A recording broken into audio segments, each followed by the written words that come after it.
là, dans cette vidéo, ce que je veux parler, c'est comme j'en étais déjà dû parler dans mes précédentes vidéos, mais là, je vais parler d'un autre sujet qui va peut-être vous aider d'astuces roller. C'est un sujet où je vais vous parler dans le moindre détail des rollers en ligne, ce qu'il faut savoir, les heures à éviter, enfin tout ça.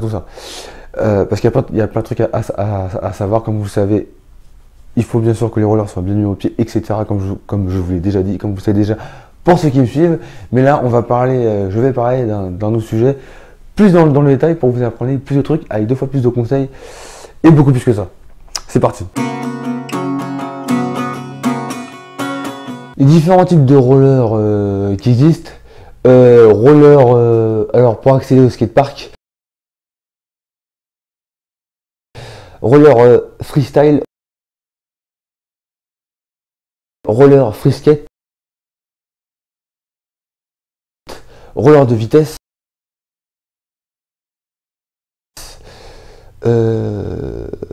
roller de fitness, roller de rando, de balade, pour les débutants, pour les confirmés, et bien sûr des rollers de compétition. Alors évidemment, tout ce que je viens de parler, c'est surtout en termes de qualité-prix. Parce que bien évidemment, les prix vont être bien plus différents. Mais le truc à savoir le plus important, c'est vous voulez faire quoi avec vos rollers exactement. Pour éviter que l'œil soit abondant, enfin évite d'avoir une certaine flexibilité sur la façon dont vous voyez le roller. C'est-à-dire que si vous voyez des rollers avec des grosses roues, alors bien évidemment je parle dans les prix abordables, pas dans les prix pas abordables. Dans les prix abordables, les rollers évidemment avec des grosses roues ou des chaussons assez différents. C'est-à-dire que si vous voyez plein de riders que vous voyez dans la rue par exemple, qui font déjà du roller depuis certaines années, certains mois, ou qui en font pratiquement tout le temps, qui font souvent des balades ou des randos, vous voyez souvent qu'ils ont souvent une marque, comme la marque genre Seba, ou des marques qui sont concurrentes comme Rollerblade ou Powerslide, et qui ont toujours les mêmes rollers avec des roues de certaines tailles. Il faut déjà commencer par, ces rollers là, éviter surtout de vouloir, en se disant tiens je vais pouvoir aller vite, prendre des rollers avec des très grosses roues, ou prendre avec des gros châssis et des gros trous comme vous voyez dans certains magasins.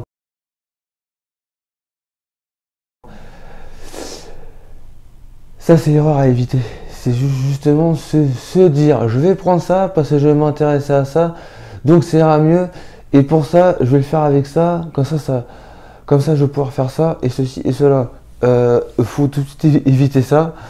C'est déjà arrivé à plein, c'est pour ça qu'on retrouve souvent des vidéos dans le site du Bon Coin qui sont vendues. Néanmoins, ceux qui achètent des rollers en disant je vais acheter des rollers super chers, et comme ça je vais y arriver. Pas forcément. Les rollers ont un maintien bien plus différent. Il faut savoir que plus c'est cher, plus ils ont des disciplines extrêmement précises, dont c'est des disciplines qu'on pratique déjà. Et c'est ça qui nous porte à confusion, surtout pour ceux qui ne s'y connaissent pas, ou ceux qui sont en phase de progression, ou qui débutent évidemment, ou qui montent les rollers pour la première fois de leur vie. Mais évidemment, je sais qu'ils ne vont pas prendre des rollers hyper chers. Mais ils vont se dire, surtout s'ils se perdent en voyant tous ces rollers et toutes ces tailles différentes, etc. Ils vont surtout dire lesquels je prends, sachant qu'il existe aussi des rollers de tout terrain avec des grosses roues, c'est des pneus avec des chambres à air, etc. Donc surtout prenez des rollers extrêmement basiques. 2 types de rollers qui puissent exister. Après c'est au niveau du châssis. Il y a les rollers en tissu et les rollers à coque.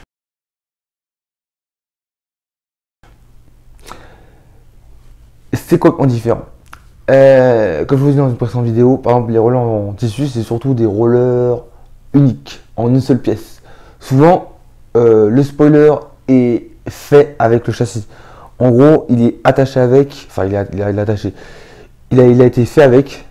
La façon dont on le voit, ça se voit d'ailleurs. En gros, c'est pas démontable. Le châssis, il a beau être en métal, donc d'une qualité un peu plus moyenne, on va dire ça comme ça.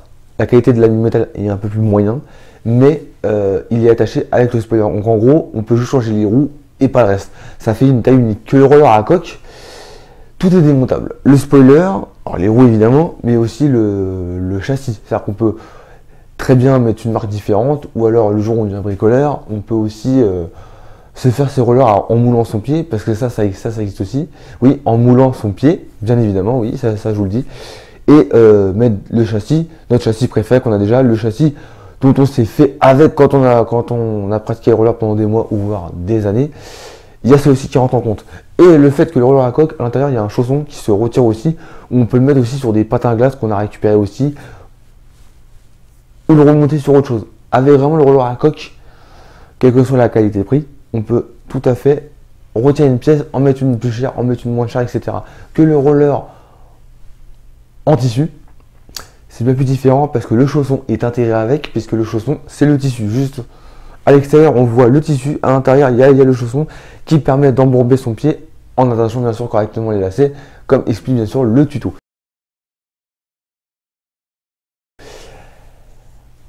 Voilà surtout ce qu'il y a à savoir au niveau de tout ce qui est du confort et du maintien. Pour le reste, ça, il faudra aller voir mes anciennes vidéos.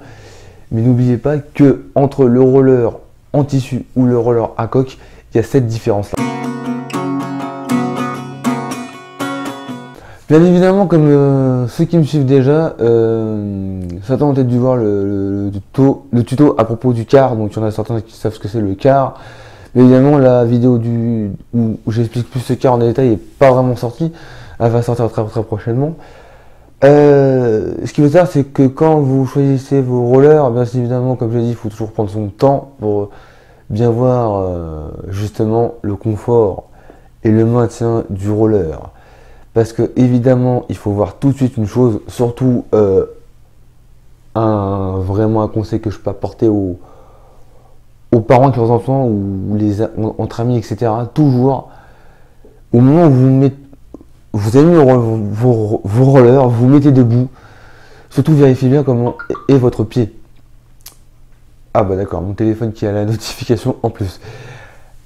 Surtout, il faut bien vérifier comment est votre pied au moment où vous mettez debout. Voilà. Si votre pied est complètement parti en couille et que vous êtes sur un car qui n'est pas propre, en gros un car interne, c'est que c'est pas bon. Sauf faut votre pied, vous puissiez le mettre droit, comme si vous avez mis des chaussures.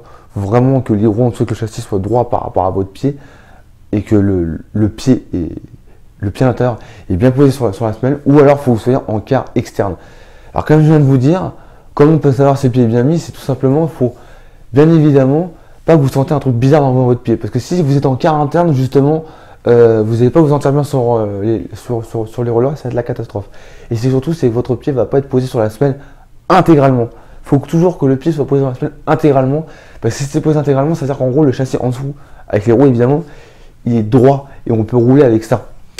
Parce que si vous prenez un roller, tout simplement parce qu'il est le prix abordable ou des choses comme ça, ou parce que il était joli ou je sais pas trop quoi, vous allez avoir du mal si évidemment vous êtes votre pied est complètement en biais, il est complètement parti, il est parti à la dérive, et le serrage que vous avez fait, enfin vous avez beau le faire un serrage assez propre, assez correct, avec tout ce que je vous ai déjà expliqué et conseillé, ça n'y change rien. Donc surtout, dites-vous surtout une chose au niveau du confort, il faut que ce soit confortable, mais aussi du maintien. Parce que si c'est bien maintenu, c'est forcément confortable. Donc il faut que votre pied soit droit et vous puissiez limite faire un quart externe. Il faut être droit, que bien sûr le pied soit mis intégralement sur la semelle, comme des chaussures ou des baskets que vous mettez. Le châssis en dessous, il sera droit, et là, vous sentirez du confort, et l'attache que vous aurez effectuée pour le roller et pour que votre pied soit bien attaché avec votre roller servira à quelque chose. Ne pas oublier ça. que vraiment le roller soit bien mis, pas que ça parte en couille, mais que ça soit bien mis, et surtout que vous sentez vraiment le pied intégralement dans la semelle de votre roller. C'est déjà la fin de cette vidéo.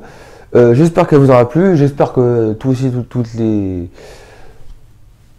les conseils que je vous aurai expliqués dans cette astuce roller vous aura apporté.